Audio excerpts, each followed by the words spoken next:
Okay, so you're opening up Blender for the very first time because you want to start 3D modeling and you just want to make stuff, make art.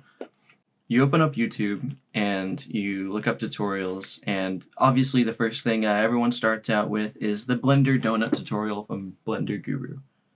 His tutorials are very in-depth and they're very concentrated. They're great. They're great and everything. But the issue that I've had, and I've seen a lot of other people have, is that it's too specific. If you open up his video, he teaches lots of different things, but it takes a long time because of how specific he is. And again, love the guy, but I've had to go through the donut tutorial 3 times, and the first 2 times I literally felt like quitting Blender entirely because it felt like too much. But don't worry, it's not going to be as hard as you think it is, because with a lot of the stuff that's on the menus, it's just stuff that you're never going to use, or you're going to use way further down the line, and that you're not even going to have to remember it. So when you open up Blender, do not be scared. It is okay.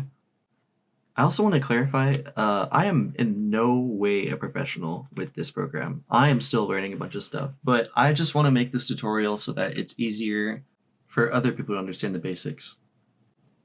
Okay, say you're opening up Blender for the very first time. There's lots of different things that you can see when you first open it up, and what you're going to want to do first is you're going to want to click on General. So you start out and you have this scene, and all there is the basic cube, basic light, and the camera.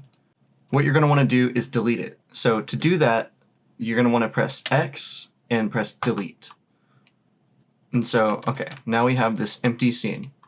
And I know a lot of people are going to be very scared. They see a bunch of buttons just everywhere all over the layout, and they just have no idea what to do. But I'm going to break it down for you, because here's the thing. I've been using Blender for a long time, and I don't know what half of this does. I'm going to be real with you. Like geometry nodes, scripting, like I'm not doing this. Right now, we're just going to be worried about the basics. Blender does have an online manual that'll help you look through all the keybinds and whatnot. This will be something that you want to have on a different device, whether it be like a monitor or your phone, just on the side to help you remember what buttons to press as you're navigating through Blender. So when you press Shift-A in Blender, it allows you to create all sorts of things. Right now, you don't have to worry about a lot of this stuff. Like, gonna be real with you, I have no idea what a light probe is. Don't know what a speaker does. I don't know a lot of this stuff. But for mesh, you can just go here and you can choose any of these things. Like, look at this. I could just put a cone right here. And if you want to like grab it in the space, you can just press G and then move it around with your mouse. And okay, I want to make this go above the plane that's here, so I'm going to press G, and then I'm going to press Z, because when you do that, it makes it go along the Z axis. So if you press G and then press X, Y, or Z, it'll lay along that axis. So the X axis is red, Y is green, and Z is blue. You can also see it up here if you need help with that. This will also help you move if you're on a device that's harder to use a mouse. But yeah, this tool right here in this corner is just a little navigational tool that not only helps you see but also helps you move. But you don't really have to use it. You can just use it as a reference. So yeah, so you're just gonna do G and then Z and then move it up. All right, so there. Now we can see a better view of our cone. So here's the next thing. Up here is where you can see all the modes. So we're going to go into edit mode, and now you can see each of the individual vertices, and if you click on one, it'll highlight orange, which means that it's selected. And once it's selected, you can just press G again, and then you can grab it and you can move it around wherever you want, right? And that goes for any vertice as well. Like, you can grab this one and just move it around, and then there's different things that you can do. So you can move it to make it taller using that Z axis, pressing G and then Z. And you can see all my moves in this corner over here if you need to. Oh, and also Control Z is to undo. You're going to be using that very, very much, so get used to using that. All right, So we're gonna go back into object mode, and let's say I want to make like let's say a soda can. So we're gonna go Shift A and mesh, and then we're gonna go to our cylinder. All right, and we're gonna press G, move it up on the Z axis until it's above. We can give this thing more detail, and so when you press S on your keyboard, that's scale. So if you press S, and then you want to scale it along a certain axis, you can just press Z, and that makes it taller like that.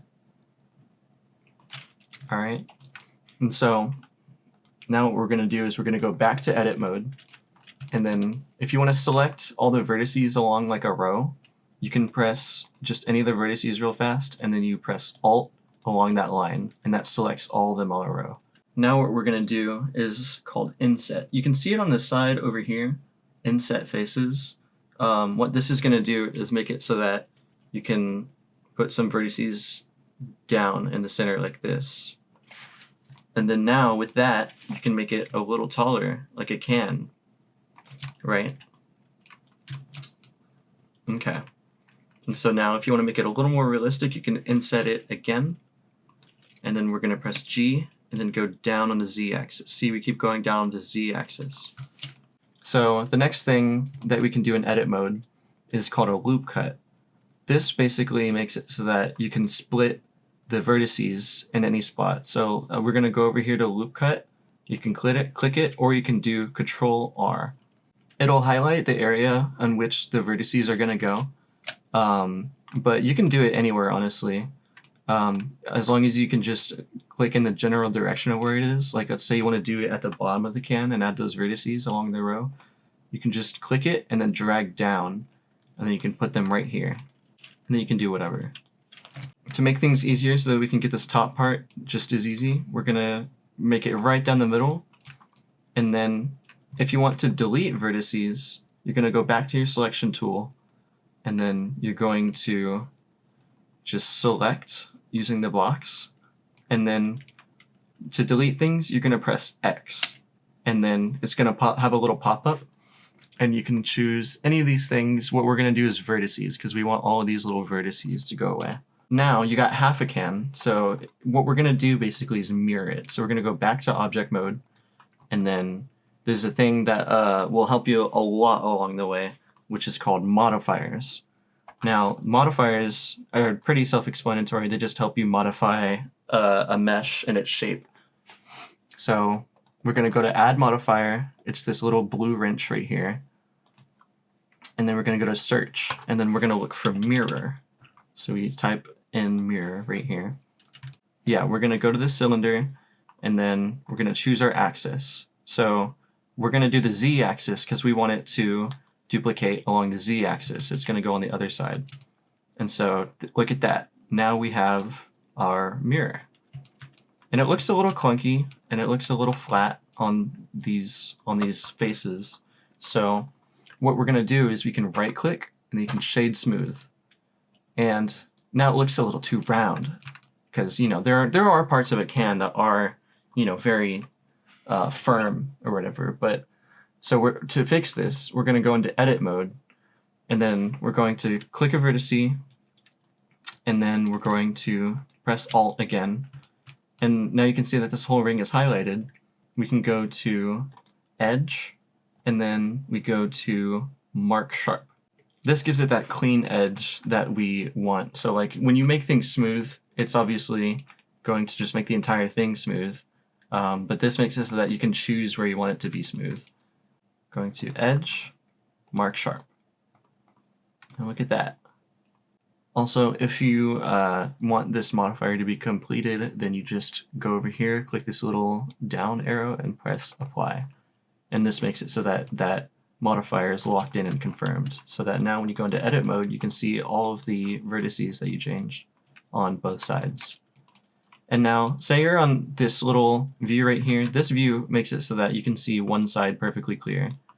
But let's say you want to select these vertices. It's only going to select half of them, right? It's only going to select the ones that you can see in visible view. So to make it so that you can go onto the very other side right here and select all these as well, without moving, you can go up in this corner right here and you can do toggle X-ray. This makes it so you can see through the mesh and see all of the vertices. So look, you can see these vertices that are on the inside right here. And so now I can select all of them like this. And then now look, all of them are selected.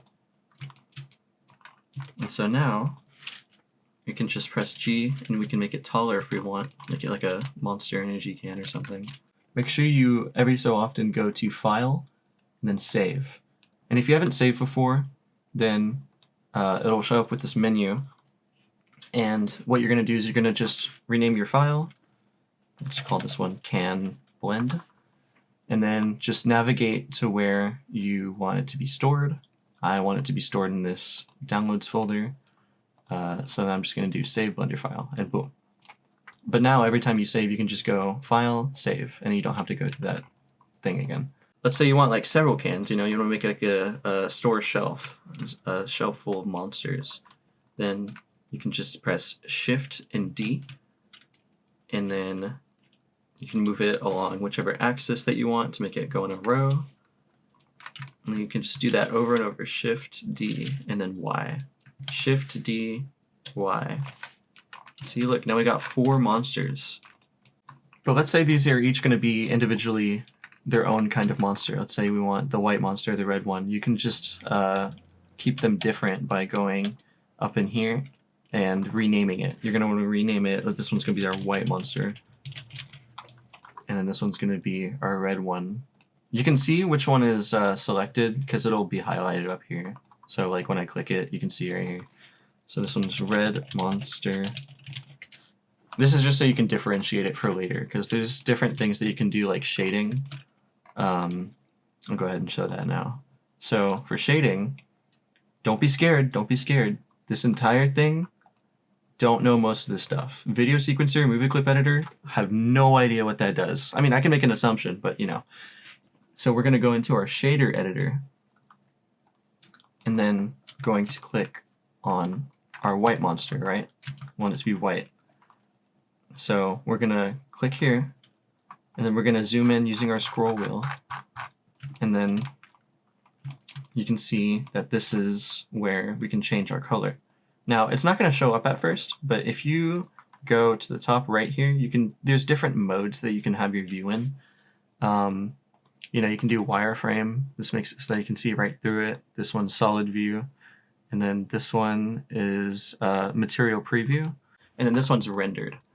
So obviously, I want to change the color to white for this one. And it looks super dark, right? Let's fix that. So we're going to do Shift A to add another object. And then what we're going to add is a light. So the light that we're going to use is our sunlight. And we can press G, move it up higher if we want. And this little yellow dot makes it so that you can see which way the sun is facing. So right now it's right on top. The sun is right on top. And so you can use this to turn it and change which way the sun is facing. So I'm just gonna make it turn this way, just to make it look nice. And it's still kind of dark. So I'm gonna select the sun, and then we're gonna go to this little white bulb in the corner, and then you can make it brighter this way. There we go. Okay, so now we're gonna go to this can. We're gonna press New, and then now we can change the base color right here. And I want this one to be my red monster, so this one's gonna be red. All right, and you can do this for any of them as well. So this one, we can rename it over here. This one's gonna be green monster. And then this one is gonna be a purple one.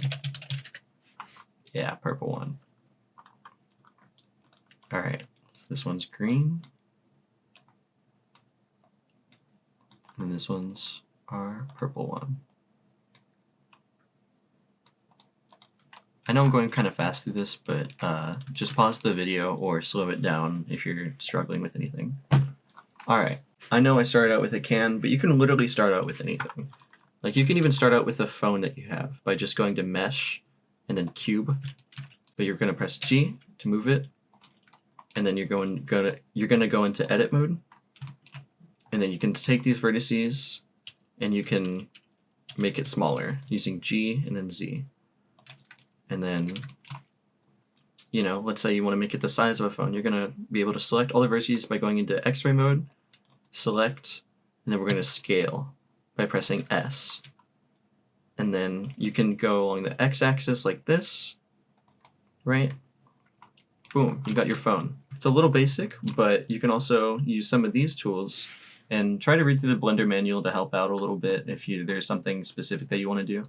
But for this one, since phones have rounded edges, we're going to go into bevel right here. You can either click it right here or press Control B. And this little thing will help you control it. And so I only want to bevel it a little bit because phones are a little round, not a lot. The other thing I want to teach you is how to rotate things. So you got grab, scale, but then there's also rotate. And those are the top 3 things that you're going to be using the most when you're using Blender, so try to get used to it. So first we're going to do rotate by pressing R. And look, now I can rotate it in this 3D space however I want. But say I want to just rotate it along an axis, you can just click this little thing up here, click the Y, and it'll make it so that it only rotates on the Y-axis. If you're in a 3D view, and you want to do the same thing, you can just click rotate, and then you can click again Y, and it'll just rotate against that Y-axis. And you can do this against any axis too. So let's say Z, we want to do it against the Z-axis. We press R and then Z. Boom. But that's the basics of Blender. So now that you know how to use Blender, try going on your own and making 3 different things that are in your room, such as maybe a lamp or maybe like a pot. Just try to model something now that you know how to use Blender, just so that you can get used to the program. And if you have any questions, feel free to just post a comment and I'll answer it as quick as I can. If you enjoyed this tutorial, stick around and subscribe, because next I'll be posting another tutorial on how to make the Majora's Mask from Legend of Zelda. And that'll go from modeling it to texturing and giving it lighting. Thanks for sticking around to the end of the video, and I'll see you next time.